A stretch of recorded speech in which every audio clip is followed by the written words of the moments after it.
And hello, gamers, gals, and non-binary pals. It is Blade of Chaos here again, back at it, I guess, with yet another video. This time, we are not going to be doing any Yu-Gi-Oh stuff. I am just going to talk about a few generalities that we kind of discussed, uh, more so privately, but I feel like some of these uh, opinions, discussions, and just kind of thoughts in general deserve to be heard by some sort of general population. So about an hour ago, I watched this video by a YouTuber called Scamboli Reviews. I don't remember seeing anything of theirs prior to this video, really. Besides besides for that one weird video about Monster, I believe, the manga, not the anime, and I guess I liked it. I don't really remember much of the video, but that's irrelevant for this discussion. Anyway, the video in question is titled "The State of Anime Discussion." Now, if you've been on Twitter longer than 2.5 seconds, and you kind of keep your keep your finger on the pulse as to what's happening with and in the anime community, you are very much aware that these kinds of takes presented in such a bombastic, um, direct, no, I would say no bullshit kind of way, even though the video itself does have a fair bit of bullshit in it, ironically enough. If you present the whole package of the video, for the lack of a better term, like that, that's gonna not only drive discussion, but also it's gonna throw a fair bit of scrutiny your way, which uh,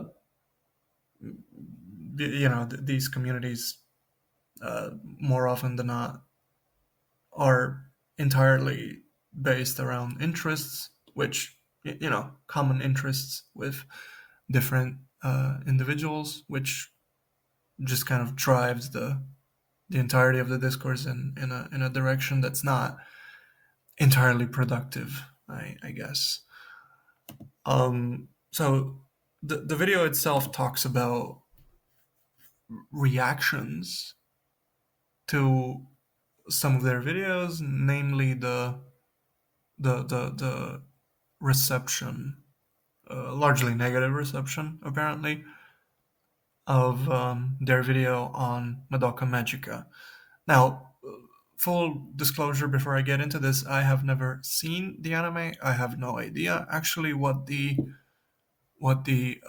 anime is about. We actually went back and watched their video on Madoka Magica.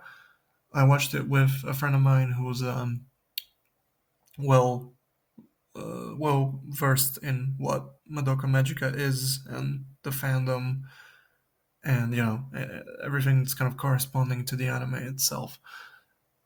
And they claimed that the video was shit, which I'm not gonna get into because I do, at the end of the day, I do trust their judgment, even though the method of discerning that, that's still up for debate regardless. But when it comes to like the general view that they have on the kind of the place that takes like that hold in that space, I very much trust their intuition and judgment. But what they brought up in this particular uh, in this particular video was basically just the reception part of everything. And what's kind of weird when you like look at how these types of communities interact online, be it on Twitter, Reddit, or whatever else, there's always a couple of there's always like a couple of camps, so to speak. There's like there's like the normie crowd, which would be like the people that are like, oh, don't worry about it. It's all just, shonen action stuff at the end of the day, and doesn't really bring that much to the table in terms of depth, good writing, or whatever. Which I would argue is a shit take, um, because anime, as all other types of media, deserves to be looked at as like a window into someone's reality, namely the writer's reality, which opens up all types of discussions which kind of get thrown under the rug by these people, by them saying that uh, anime as such, or like a particular piece of media, is there solely to entertain. On the other end of that, you have the kind of everything is supposed to be in depth kind of crowd, who coincidentally enough never watched the dub. They're one of those. I mean, that part of the community is always like insistent on watching the source material, which, I mean, that's not a bad idea by any means, but it just kind of, again, drives this sort of, not just this sort of discourse, but any kind of discourse to be at least split in half, if not in multiple different directions. But yeah, on the one end of the spectrum, you have people who are equating anime with entertainment. On the other end of that, you have people who are very much driven to have these discussions, but resemble Reddit mods when it comes to voicing and articulating some of their takes. Um, which, I mean, wouldn't be that bad if it weren't for the repetition of everything. So what I agree with wholeheartedly is that discussions regarding anime uh, is sort of repetitive and doesn't really offer a window into the establishment of patterns of critical thinking. Right, at the end of the day, that's what you're supposed to get from any kind of discourse, which I'm not sure if you're getting from anime discussions, or like discussions regarding anime in general, just because people are gonna, at the end of the day, defend what they like. I am, just so we're clear on this, I'm very much aware that the video I was looking at, or like the back-to-back videos I was looking at, were they're what, 8 months old at this point, 7, 8 months old, right? So I guess you could say, someone like me who's like making a video about this late um is a bit late to the party, which, I mean, to a degree I think I agree, but still, these types of discussions are meta discussions regarding anime discourse are never really old. They don't really spoil, if that makes sense. They're always there. They're always to be had. But especially, when it comes to, like, I don't know, different places on the internet where anime fans gather. Mm, as I mentioned before, like, I don't know, places like Twitter, Reddit, I don't know, fucking Facebook, even though I'm not spending that much time on there these days.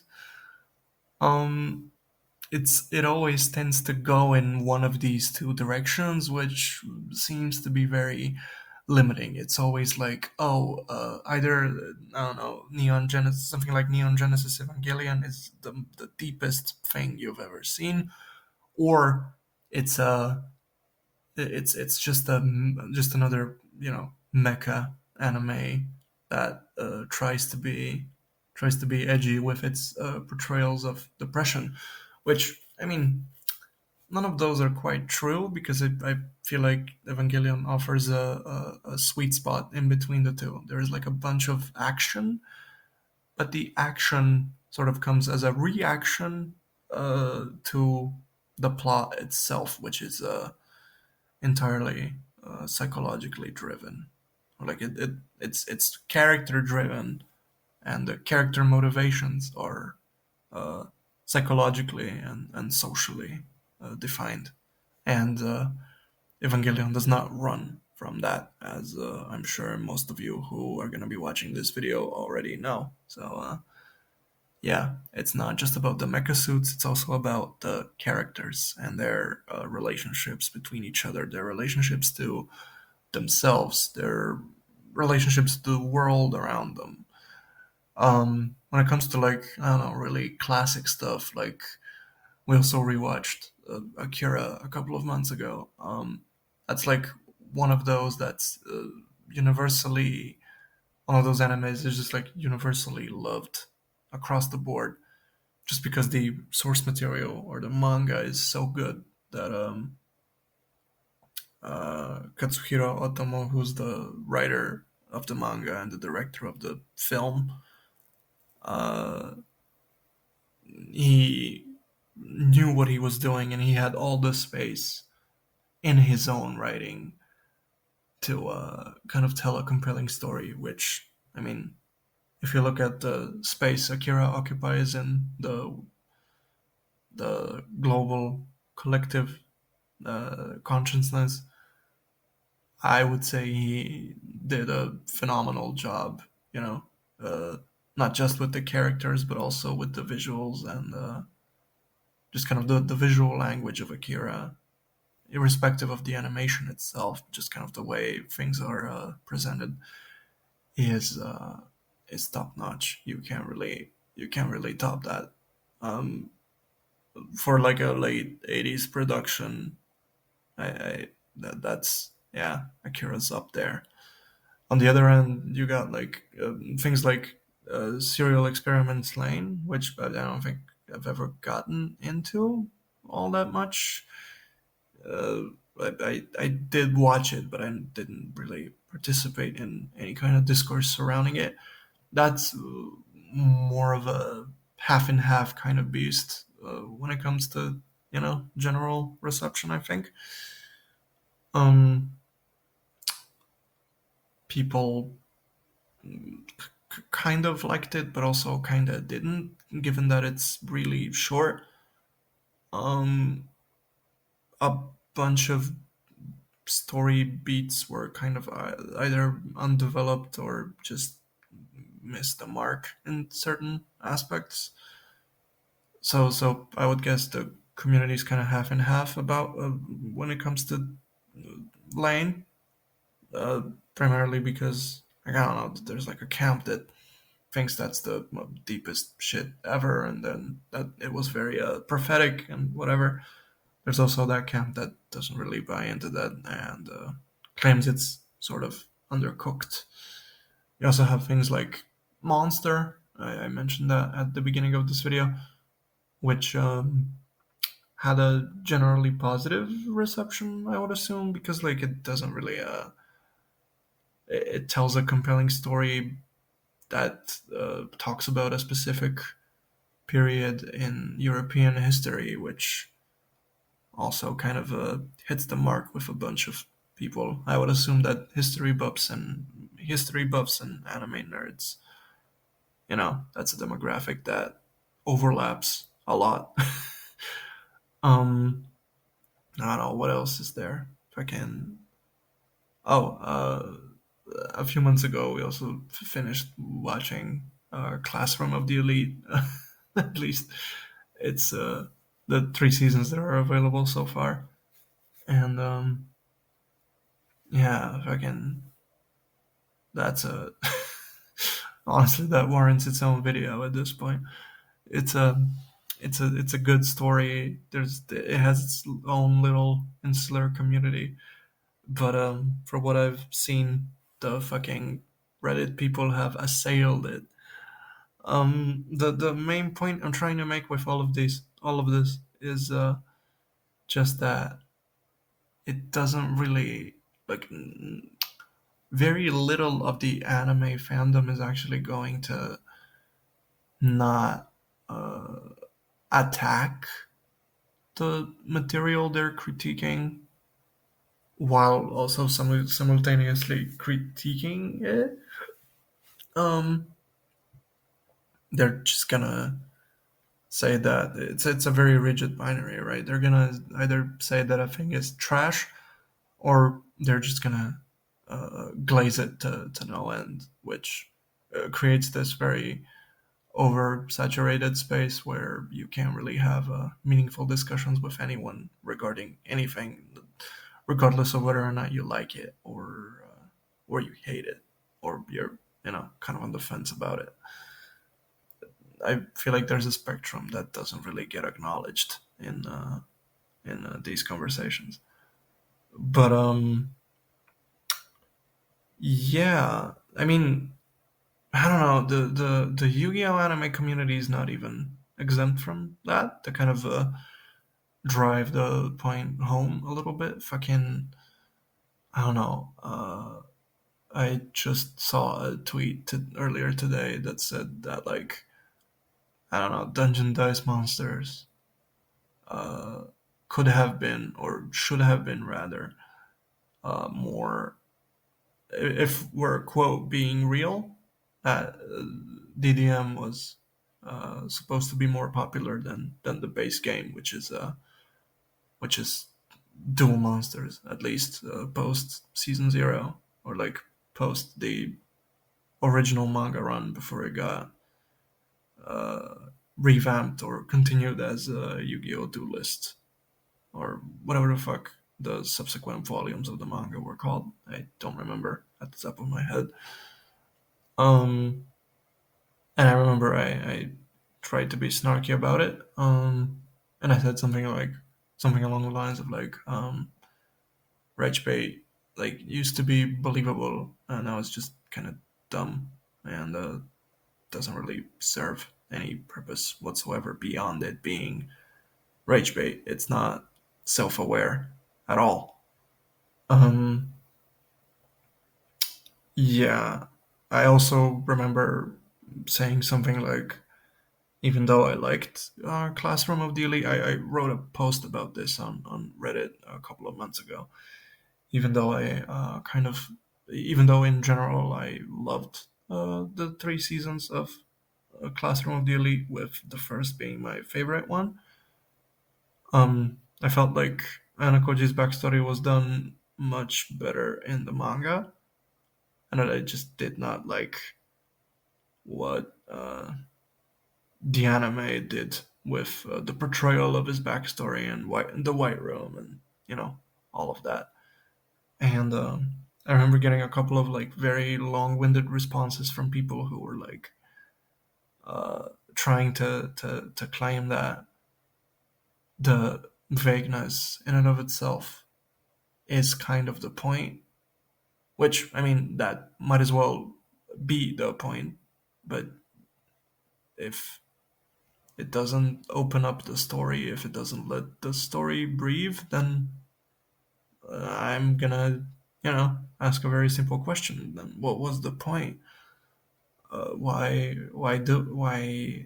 Sometimes you could forego the, I guess, artsy stuff, even though non-linear narratives are, if they're done correctly, they can be fucking amazing. Um, but I guess it just kind of depends on the story. And Koji's backstory, for instance, could have been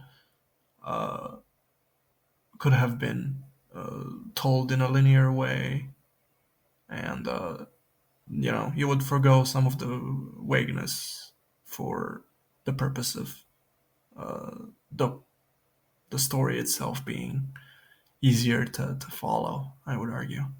And the main point with all of this is that it wasn't just disagreements regarding what I said.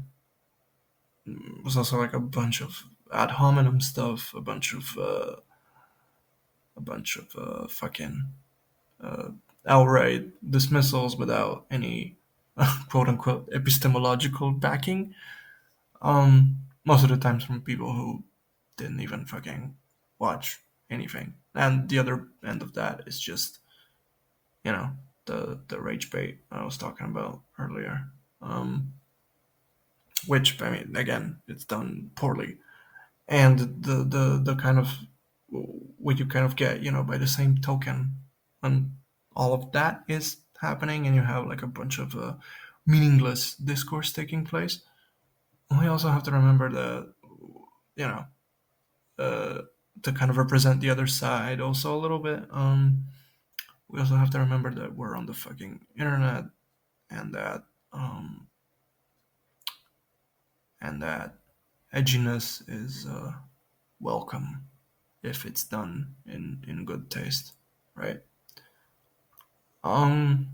Okay. So anyway, this was my little rant on anime discussions online. All of us should do better and try and keep the discussion informative and civil. Doesn't matter if it's online or offline. Don't be a fucking don't be the well actually guy. Don't be a fucking a hole. Be fucking respectful and feel free to disagree with people. And you know, don't don't fucking act like what you have to say is somehow more God given or blessed than what anyone else has to say. Uh, so yeah, I don't want to keep rambling on for no adequately explored reason. So this is where I'm gonna round it off. Take care, everyone, and this has been Blade of Chaos signing out. Peace.